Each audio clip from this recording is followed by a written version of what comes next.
चोपडेवाडी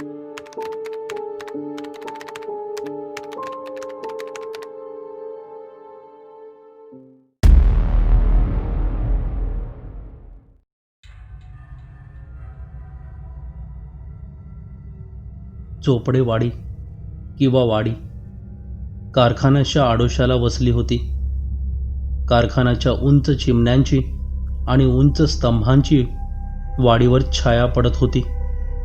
शब्दशः आणि लाक्षणिक दोन्ही अर्थांनी, कारण वाडीतल्या लोकांचं सर्व आयुष्य कारखान्याशी निगडीत झालं होतं. अगदी आंधळे, मुके, बहिरे आणि लंगडे लोक सोडले तर बाकीचे सर्व कारखान्यात कामाला होते. लोकांनी आपल्या झोपड्या उभ्या केल्या होत्या आणि मग कारखान्यातर्फे रस्ते, वीज, पाणी इत्यादींची सोय करण्यात आली होती. जुन्या नव्याचं एक विलक्षण मिश्रण तयार झालं होतं.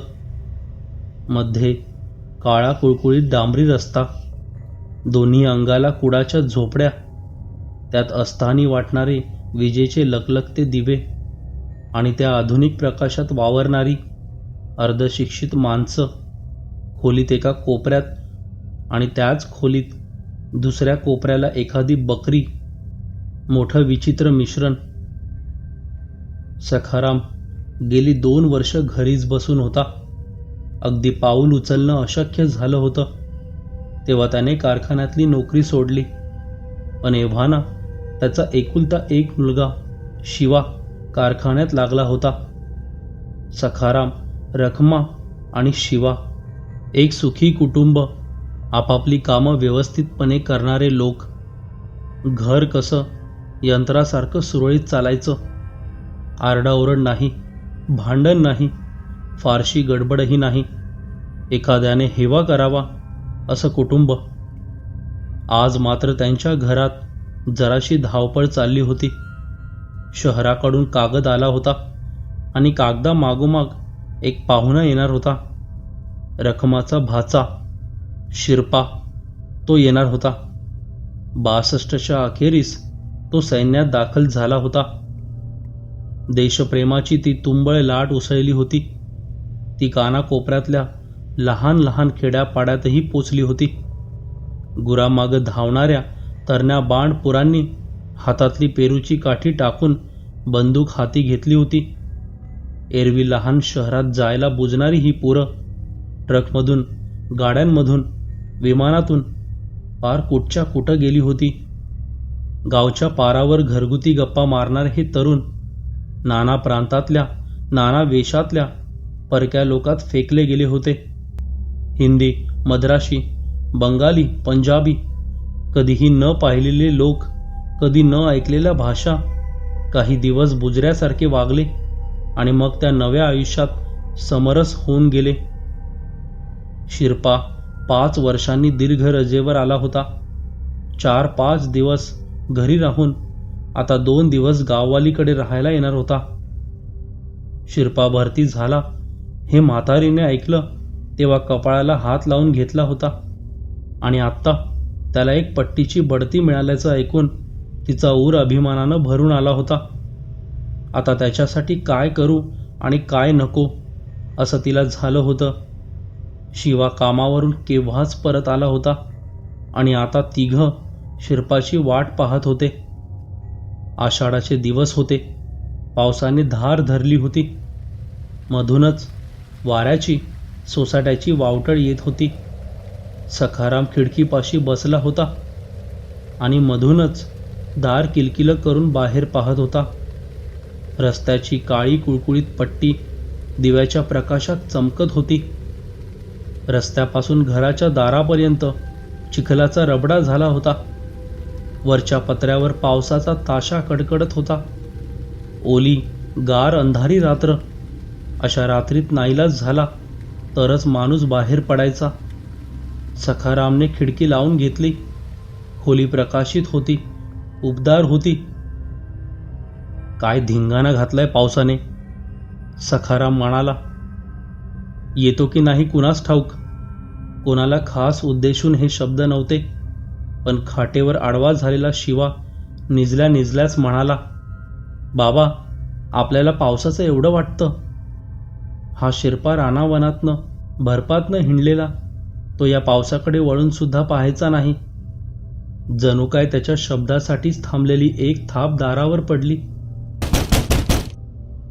आला वाटतं, घाईघाईने उठत शिवा म्हणाला आणि दाराकडे गेला.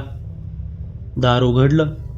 गार वारा आणि पावसाचे थेंब खोलीत आले आणि त्याच्या मागोमाग एक उंच दणकट शरीराची व्यक्ती ही खोलीत आली. अंगावर मिलिटरीचा जाड ओव्हरकोट होता. पायात जाड बूट होते. सखाराम आणि रखमा दोघांकडे पाहून शिरपा हसला आणि ओला ओव्हरकोट काढण्यात गुंतला.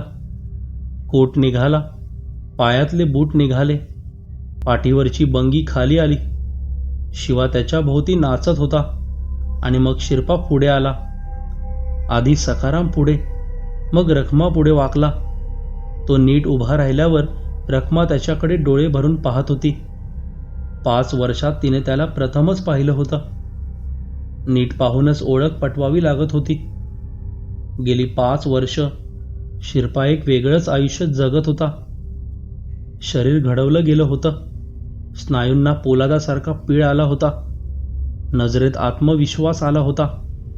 ती लहानशी खोली शिरपाने भरून टाकली होती.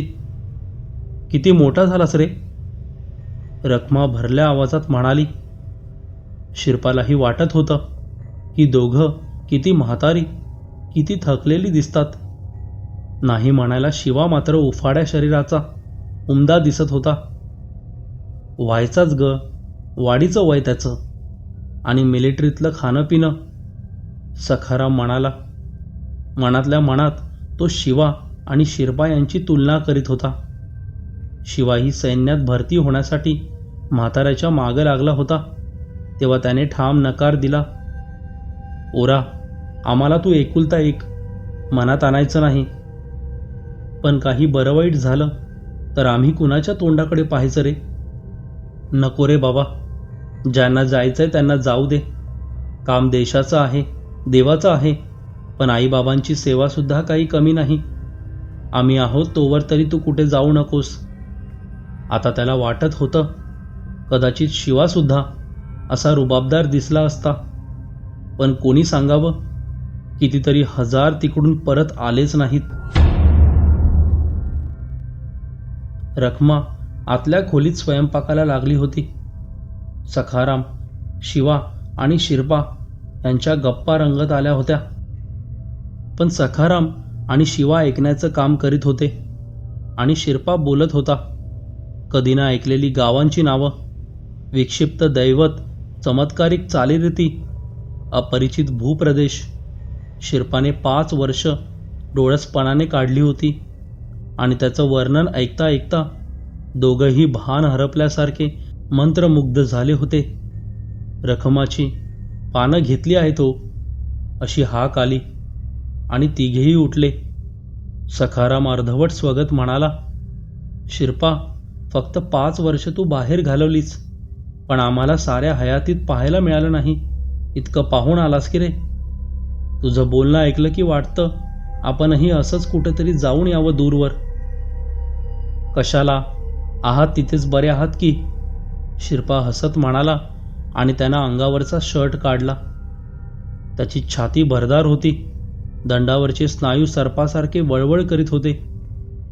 पण शिवाचं आणि सखारामचं सुद्धा लक्ष शिरपाच्या गळ्याकडे होते.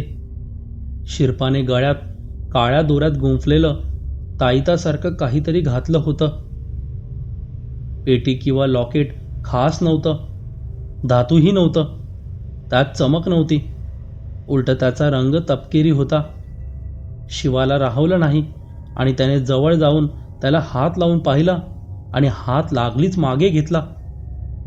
काय आहे रे गळ्यात शिरप्या? शिवा नवलाईने विचारत होता. इतका वेळ शिरपा ते जणू विसरलाच होता. आता त्याचं लक्ष आपल्या गळ्यातून लोंबणाऱ्या त्या वस्तूकडे गेलं आणि त्याचा चेहरा गंभीर झाला. हे ना, मग कधीतरी सांगतो, आधी आपलं जेवण होऊ दे की, शिरपा म्हणाला. पण आहे तरी काय? हाताला कसंच लागतंय, शिवा म्हणाला. तो ना, तो माकडाचा पंजा आहे. शिरपानं अनपेक्षित उत्तर दिलं. काय? तिघांनीही जवळजवळ एकाच स्वरात विचारलं. माकडाचा पंजा मंतरलेला. पण मग सांगतो त्याच्याबद्दल. जेवण व्यवस्थित झालं, पण सर्व वेळ सखाराम आणि शिवा शिरपाच्या गळ्यातून लोंबणाऱ्या त्या चमत्कारिक वस्तूकडे सारखे पाहत होते. जेवणानंतर परत बैठक जमताच शिरपाने त्या दोघांची उत्सुकता ओळखली आणि गळ्यातून तो पंजा काढून शिवाच्या हातात दिला. त्याला हात लावताना पुन्हा एकदा शिवाला कसं तरीच वाटलं, पण मग धीर करून त्याने तो हातात घेतला आणि दिव्याच्या प्रकाशात उलटा सुलटा करून पाहिला. माकडाचा पंजाच खरोखर असला तर ते माकड अगदीच लहान असलं पाहिजे. आता तो जेमतेम अर्धा इंच लांब होता. पंजाच्या तळव्यातून दोरी ओली होती. लहानशा बोटांची मूठ घट्ट आवळली होती. कातडी जुनाट, मळकट, सुरकुतलेली वाटत होती. चमत्कारिक आणि जरा किळस येण्यासारखा जिन्नस. मंतरलेला म्हणत होतास? सखाराम म्हणाला. हो, निदान मी ज्यांच्याकडून तो घेतला आहे त्याने मला तसं सांगितलं खरं. कसला मंत्र घातलाय त्यावर?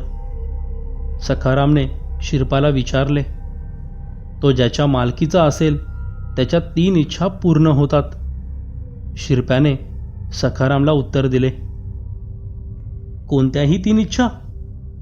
हो, कोणत्याही, शिरपा म्हणाला. मग शिरपा, तू काहीतरी मागून घ्यायचंस की? शिवा हसत म्हणाला. नोकरीपायी असं रखडावं लागलं नसतं देशोदेश. पण शिरपाच्या पांढऱ्या पडलेल्या चेहऱ्याकडे पाहताच शिवा एकदम गप्प बसला. शिरपा सावकाश म्हणाला. मी माझ्या 3 इच्छा मागून घेतल्या आहेत. त्याला कसल्या तरी भयंकर आठवणी येत असाव्यात असं वाटत होतं. काय ते विचारू नका. युद्धाच्या त्या हत्याकांडातून मी सुखरूप परत आलो ना, त्यात सगळं आलं. शिरप्याने सखारामला आणि शिवाला सगळं काही सांगितलं. आणि तू ज्याच्याकडून हा पंजा घेतलास त्याचं काय? सखारामने शिरप्याला विचारलं. त्याच्याही 3 इच्छा पूर्ण झाल्या. शिरपा जवळजवळ पुटपुटत होता. त्याची 3री इच्छा मरण यावे अशी होती.